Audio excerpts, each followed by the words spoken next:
ముందు నడుచుచున్న వ్యక్తి ధైర్యం చూపిస్తే ప్రజలు నడుస్తారు. ముందు నడిచిన వానికి విశ్వాసం ఉంటే తన ఫాలోవర్స్ దాన్ని ఫాలో అవుతారు. ఈ ముందు నడిచినోడు కన్ఫ్యూజింగ్ స్టేట్మెంట్స్ ఇస్తే ప్రజలందరూ కన్ఫ్యూజ్ అయిపోతారు.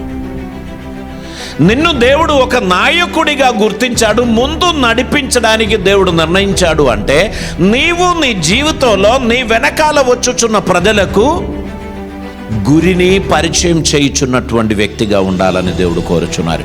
If you are a confused person, you cannot give clarity to your followers.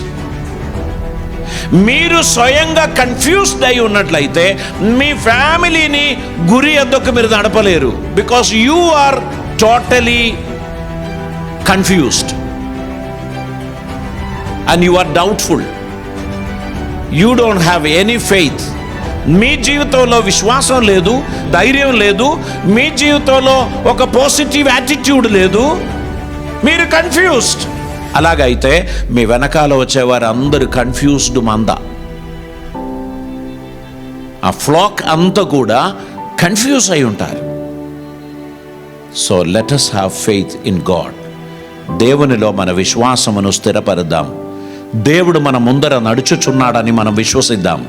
ఆయన మన కొరకు చాలినవాడు అని మనం విశ్వసిద్దాం. ఆయన పనిలో మనం ధైర్యంగా ముందుకు వెళుచున్నామని మనం ప్రకటించాలి.